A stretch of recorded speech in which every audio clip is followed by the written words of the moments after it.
Like ANC, what did we do wrong? What did we do as black people that makes you feel that we don't deserve opportunities? That makes you feel that we don't deserve to live and afford normal basic needs just to survive? I mean, we fought for freedom, we voted, we marched, we trusted a promise that you guys gave to us. We believed that after apartheid, our struggle will finally be rewarded with jobs, dignity, houses, schools, roads, and safety. But let's be honest with ourselves. What do we have? Like, what do we really have? Millions of people are unemployed, especially young people with no opportunities and no hope for tomorrow. Broken roads where our cars die, street lights that don't work so we walk in darkness. We have schools with over 40 or 50 children in one classroom. No books, no future. Clinics where the sick have to wait for hours. Parks that look like dumping grounds. These are not just failures, but these are betrayals. What have we done to you, the ANC? And to just top it all off, the ANC's leadership has been stealing from the very people that put them there. Stealing from the poor to enrich themselves, to fill their pockets, to live like kings while the people are starving. What have we done to you, ANC, that makes you feel that we deserve all these things that you guys are doing to us, especially black people? And when you look at Phala Phala, a scandal where millions in foreign currency were hidden in a couch of a president's farm, a whole South African president, a whole South African ANC president, a black president that is supposed to represent the poor. And when he tries to explain it, or when the ANC tries to explain it, it feels like every explanation is becoming a secret. Every document is being classified.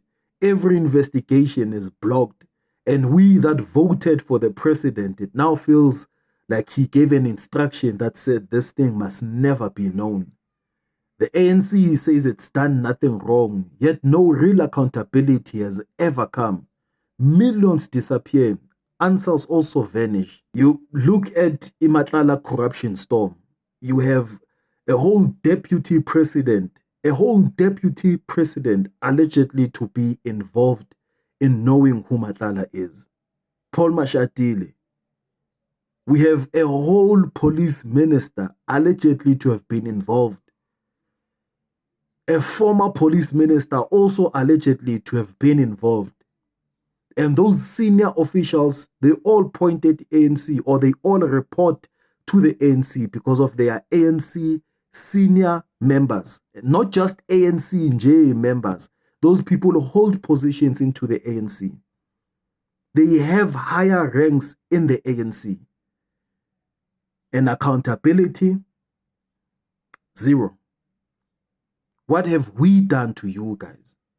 There was a time where our former president, Jacob Zuma, was involved in scandals, from endless Nkandla upgrades that cost the public hundreds of millions without accountability, to the National State Capture Commissions exposing procurements frauds from Eskom to Transnet to SARS. And these are not small, isolated cases. And when you look at it, it points you back to the ANC. What have we done to you? What have we done as black people that clearly you guys feel to say these guys deserve it? What have we done to you? Because of the money that is being stolen, it's not like it's money that is given back to the same communities that you guys claim to represent. The money that you guys steal, it's money that is spent on building mansions. It is money that is spent to fund political ambitions, some masterminded complex deals. And when the South African citizens start asking questions, we are given explanations that don't make sense. Excuses, legal maneuvers, political shielding and denials. Ministers are suspended while investigations drag for long. Commissions are launched, yet nothing changes.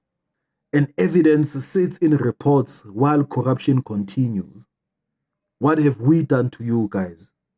What have we as black people done to the ANC? Because as a South African citizen, how I look the ANC, it now feels like it's a system that protects the powerful and punishes the powerless. It feels like it's a system that protects those with connections and forget those that are poor in the communities. And when you go to their boardrooms, all you are approached with is corruption, corrupt people, people who don't care about other people, funding fancy lifestyles for a few while the masses struggle to put food on the table. Black South Africans, the very people who voted for liberation, are left with failed schools, dangerous streets, low wages, and no future at all. And I know there'll be one or two that will say ANC gave us RDP houses. And yes, that's a fact. ANC gave people free houses. But I'm going to tell you now, there is no RDP neighborhood where at 10 in the evening you can walk freely without looking over your shoulder. Because of what the ANC did, they take poor people and threw them in one neighborhood and expected those people to live peacefully without any crime, without house break-ins, without one person going after the next person just to put food on the table. They give you RDP house, throw the poor in that neighborhood, and not even provide opportunities so that those people can live freely. But that system of RDPs is making a poor person turn against another poor person.